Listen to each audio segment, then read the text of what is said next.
Press the bell icon of the ePathshala channel and never miss another update.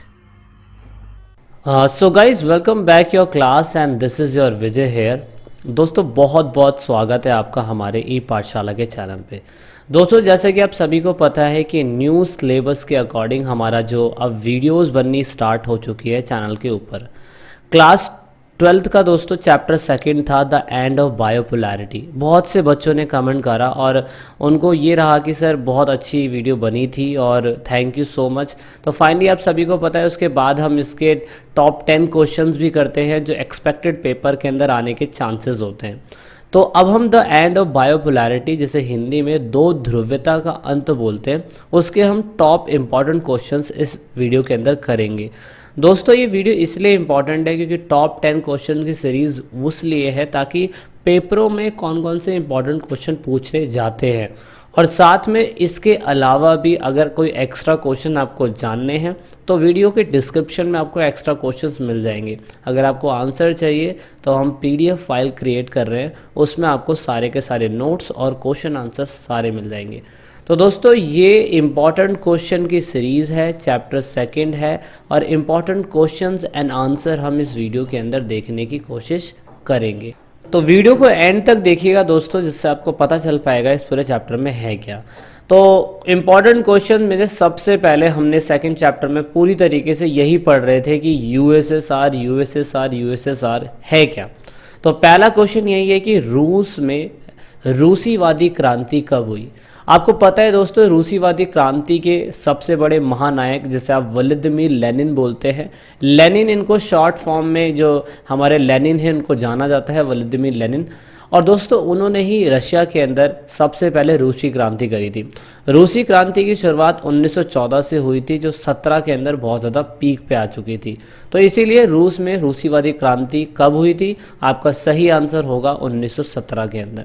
ठीक है दोस्तों, ये Vladimir Lenin के द्वारा चलाई गई थी जिसका मेन मकसद था क्या, जिसका मेन मकसद था कम्युनिस्ट की विचारधारा को फैलाना, जिसे आप हिंदी में साम्यवादी विचारधारा बोलते हैं। आपको अच्छी तरीके से पता होगा विचारधारा वाला चैप्टर बच्चों ने फर्स्ट चैप्टर पढ़ा हुआ है और सेकंड चैप्टर पूरी तरीके से कम्युनिस्ट की आइडियोलॉजी के ऊपर ही है ना। तो इसीलिए हमने देखा कि साम्यवादी विचारधारा फैलने की शुरुआत रशिया के अंदर 1917 के अंदर हो गई थी और बाद में 1924 तक हमारे व्लादिमीर लेनिन की डेथ हो गई थी।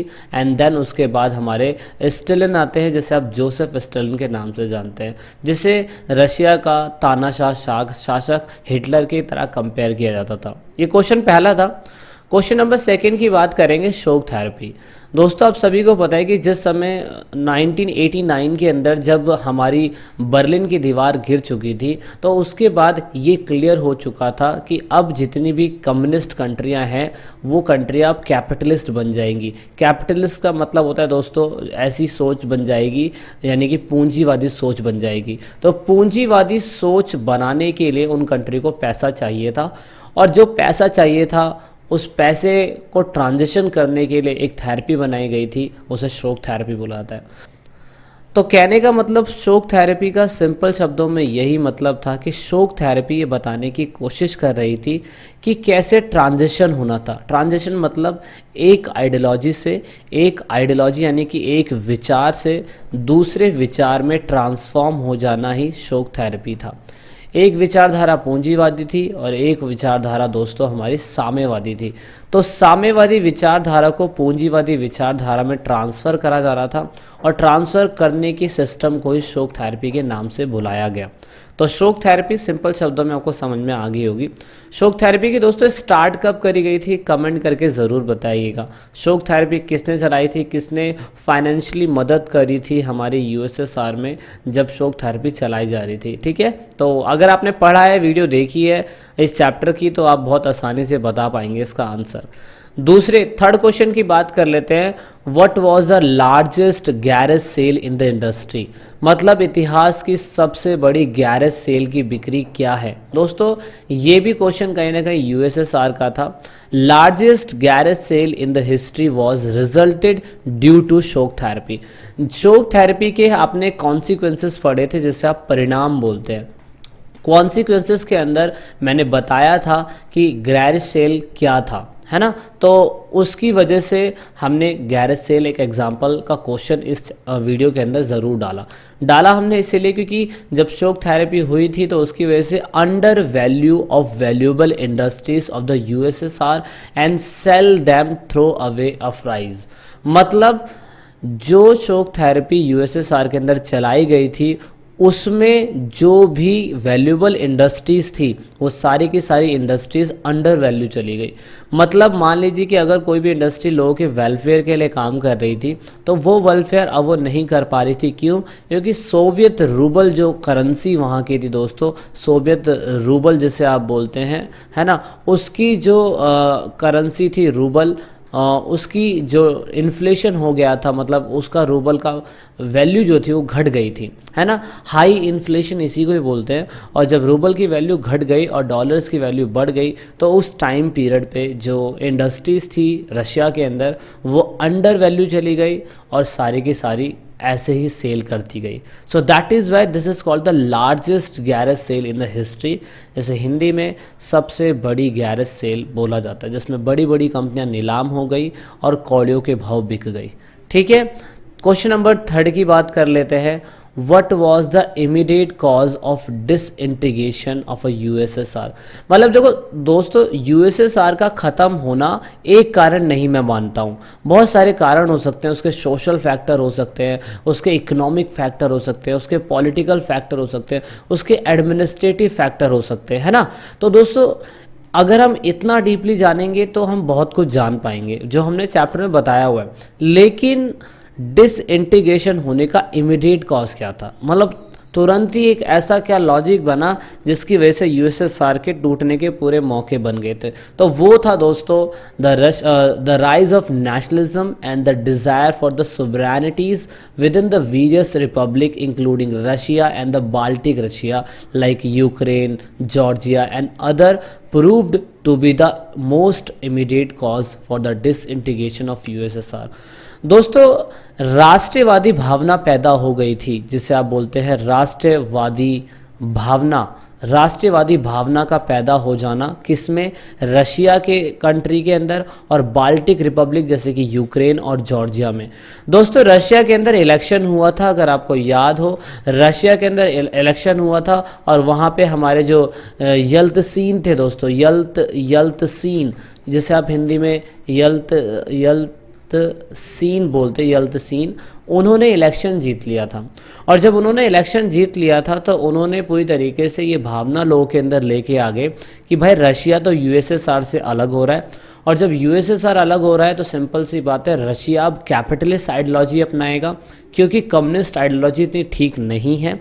दैट इज़ वाई जब रशिया अलग हुआ तो बाल्टिक नेशन जितने भी थे जैसे कि यूक्रेन और रूस और बेलारूस, जॉर्जिया, है ना, ऐसे बहुत सारी कंट्री थे जो इनसे अलग होना चालू हो गई थी। तो इसीलिए 1991 के अंदर दोस्तों पूरी तरीके से यूएसएसआर का डिसइंटीग्रेशन हो गया था और 26 दिसंबर 1991 के दिन पूरी तरीके से वहाँ पे साइन करे गए थे और यूएसएसआर की जगह पूरी तरीके से रशिया ने ले ली थी। ठीक है, इसलिए हमारा रशिया से रिलेशन भी अच्छा है। और आपको पता है कि रशिया के बारे में हमने पहले भी पढ़ा हुआ है कि वीडियो के अंदर रशिया का रिलेशन हमसे कैसा है या हम उनसे रिलेशन रखते हैं तो क्यों रखते हैं। ठीक है, तो ये इमीडिएट कॉज था। आई होप आपको समझ में आ गया होगा। क्वेश्चन नंबर 5वीं की तरफ बढ़ते हैं। What was the Soviet block. Soviet block है क्या दोस्तों? द सेकेंड वर्ल्ड बोला जाता है, सेकेंड वर्ल्ड कंट्री और the group of east European country who were liberate from the fascist force followed the model of USSR known as Soviet bloc। Soviet block यानी कि Samajwadi block उन कंट्रियों को कहा जाता था जो ईस्टर्न यूरोप की कंट्रियां थी, जो पूरी तरीके से उदारीकरण थी, उदारवाद थी, जैसे आप बोलते हैं, जैसे आप लिबरेट बोलते हैं, उदारवाद लोग थे ये। और इन्होंने पूरी तरीके से एक ऐसा मॉडल अपनाया जो यूएसएसआर की कंट्रियों ने अपनाया था। तो इसीलिए यूएसएसआर के साथ जितनी भी कंट्रियां साथ में आई उन सभी कंट्रियों को सोवियत ब्लॉक के नाम से जाना जाता था। क्यों? क्योंकि दोस्तों समाजवादी सोच थी उनकी, है ना, सोशलिस्ट ब्लॉक इसलिए इनको बोला जाता है। तो इसलिए आपको समझ में आ गया होगा सोशलिस्ट सोशलिस्ट ब्लॉक होता क्या है, ठीक है ना। समाजवादी बोल लीजिए, साम्यवादी बोल लीजिए, कुछ भी हो सकता है, बट जो ईस्ट यूरोप के या सेकंड वर्ल्ड जैसे बोला जाता है वो पूरी तरीके से उदारवादी सोच रखते थे, इसीलिए उन्हें सोशलिस्ट ब्लॉक बोला गया। Question number 6, what is the name of what is the new name of former USSR. दोस्तों ये तो लॉजिकली सभी को पता ही होगा कि जब यूएसएसआर टूटा तो उसका नाम रशिया बना, क्योंकि रशिया ने ही पूरी तरीके से ओवरटेक कर लिया था 1991 के बाद। Question number 7, when did the Berlin wall fall. दोस्तों बर्लिन वॉल नवंबर 1989 में गिरी थी, और बहुत से फिलोसफर का, बहुत से हिस्टोरियन का, बहुत से राइटर्स का मानना यही था कि जब बर्लिन की वॉर गिरी तो उसके बाद यूएसएसआर का डिसइंटीग्रेशन या यूएसएसआर का ख़त्म होना, कोलैप्स होना निश्चित था। बहुत से लोगों ने इसको एक पीक पॉइंट मान लिया था कि जब 1989 के टाइम पे बर्लिन वॉर गिरी थी। बर्लिन वॉर के बारे में दोस्तों अगर आपको ज़्यादा नहीं पता है तो आप देख सकते हैं चैप्टर 1 कोल्ड वॉर वीडियो, उसमें आपको बहुत क्लियर समझ में आ जाएगा बर्लिन वॉर है क्या।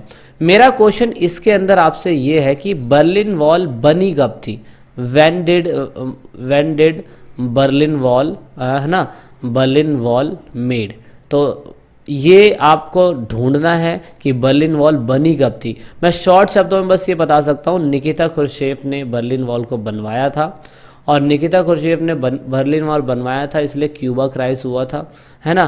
तो अगर नहीं पता तो वीडियो देख सकते हो बर्लिन वॉल कब बनी थी, या सर्च कर सकते हो, कमेंट करिए और बताइए बर्लिन वॉल बना कब था, क्योंकि गिरा जब था ये तो पीक डेट याद रखनी ही पड़ेगी, क्योंकि एक कारण यूएसएसआर के टूटने का यही था, इसी वजह से। बढ़ते हैं क्वेश्चन 8 की तरफ। क्वेश्चन 8 है, who was the general secretary of communist party of the Soviet Union in 1985। 1985 के दशक में जनरल सेक्रेटरी जिसे बाद में प्रेसिडेंट बनाया गया था वो कौन था। दोस्तों महासचिव, आपको पता है किसी भी कंट्री का महासचिव सबसे बड़ा हेड होता है, और वो हमारे मिखाइल गोर्बाचेव थे। अगर आपको याद हो 1985 के दशक में 1922 के लास्ट तक तो कोई इलेक्शन हुआ नहीं था, क्योंकि इससे पहले लियोनार्ड ब्रेजनेव वहाँ पे जनरल सेक्रेटरी थे, और 3 साल तक चुनाव नहीं हुए। 3 साल के चुनाव गए तो 1985 में मिखाइल गोर्बाचेव चुन के आते हैं, और इन्होंने सोचा कि यूएसएसआर की जो हालत ख़राब हुई है उसको कहीं ना कहीं मैं अपनी पॉलिसी से ठीक कर सकता हूँ। और आपको याद होगा इन्होंने 2 पॉलिसी चलाई थी, और वो एक पूर्ण गठन थी और एक थी दोस्तों हमारी खुलापन। इसको रशियन लैंग्वेज में क्या बोलते हैं वो मैंने वीडियो के अंदर बताया हुआ है, कमेंट करिए कि रशियन लैंग्वेज में क्या बोलते हैं। मिखाइल गोर्बाचेव ने सोचा पॉलिसी बनाएंगे लेकिन कामयाब नहीं हुई, और एक और कारण बन गया यूएसएसआर का ख़त्म होने का, ठीक है ना। तो मिखाइल गोर्बाचेव 1985 में कम्युनिस्ट पार्टी के जनरल सेक्रेटरी थे, जो बाद में राष्ट्रपति बने थे, लेकिन फिर इसके बाद यूएसएसआर ही नहीं रहा, तो ये राष्ट्रपति कहाँ से रहेंगे, ठीक है ना। पॉलिसी रशियन लैंग्वेज में क्या थी, कमेंट जरूर करिएगा। क्वेश्चन नंबर 9 की तरफ बढ़ते हैं। Mention the role of Boris Yeltsin in the disintegration of USSR. मैंने अभी बताया आपको पिछले वाले क्वेश्चन के अंदर कि बोरिस येल्त्सिन दोस्तों उसके डिसइंटीग्रेशन यूएसएसआर के तोड़ने में बोरिस येल्त्सिन का रोल क्या था, है ना। Boris Yeltsin had emerged as a national hero after popular election in the Russian republic, है ना। रशियन रिपब्लिक के बाद बोरिस येल्त्सिन सामने आते हैं नेशनल हीरो के रूप में, राष्ट्रीय नायक के रूप में, और वो दूसरी कंट्री को भी कन्विंस कर लेते हैं कि जो यूएसएसआर की विचारधारा है, साम्यवादी विचारधारा, वो सही मायने में ठीक नहीं है, और पूरी रशिया के अंदर अब पूंजीवादी यानी कि कैपिटलिस्ट आइडियोलॉजी जो है वो आएगी। इसकी वजह से यहाँ पे जो विघटन है, टूटने का कारण यूएसएसआर का, उसमें बोरिस येल्त्सिन का बहुत तगड़ा हाथ था। इसलिए इन 1991 के अंदर पूरी तरीके से रशिया जो था वो ख़त्म हो गया था दिसंबर में, वो भी कौन से 26 दिसंबर में। लास्ट क्वेश्चन है क्वेश्चन नंबर 10 दोस्तों, what does stand for CIS। CIS का मतलब हो गया दोस्तों Commonwealth of independent states.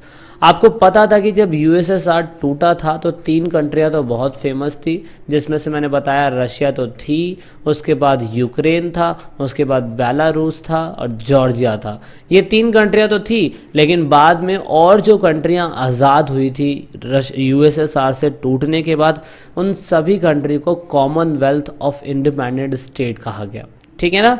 I hope you got so much information from this video, and this is only 10 question. और भी इंपॉर्टेंट क्वेश्चन डिस्क्रिप्शन में ही मिल जाएंगे। साथ में अगर आपको पीडीएफ फाइल चाहिए कमेंट करिए, हम आपको पीडीएफ फाइल भी देंगे इंपॉर्टेंट क्वेश्चन की और साथ में नोट्स की भी। ठीक है ना। वीडियो कैसी लगी? Thank you so much. E Pathshala always think for students है, हमेशा बच्चों के बारे में सोचता है। वीडियो को ऐसे ही हिट करते रहिएगा, लाइक करते रहिएगा, सपोर्ट करते रहिएगा। तो लास्ट में यही कहना चाहूँगा, आज़ाद रहे, गाज़ियाबाद रहे और हमारी वीडियोस देखते रहे। So this is it in this video. तो लास्ट में दोस्तों, अगर आप वीडियो को देख रहे हैं और ई पाठशाला चैनल के आप सब्सक्राइबर हैं या नए सब्सक्राइबर हैं, तो ई पाठशाला की टीम से आप सभी को यही रिक्वेस्ट है कि आप इन सभी वीडियो को अपने दोस्तों के साथ शेयर ज़रूर करें और कोशिश करें कि आप दूसरों को शेयर करवाने के लिए बोलें, क्योंकि आप जितना वीडियो को शेयर करेंगे उतना ही हम और लोगों की मदद कर पाएंगे, क्योंकि पढ़ेगा इंडिया जब भी बढ़ेगा इंडिया। तो वीडियो के लास्ट में वीडियो को एंड तक देखने के लिए, चैनल को सपोर्ट करने के लिए बहुत बहुत धन्यवाद। जय हिंद, जय भारत।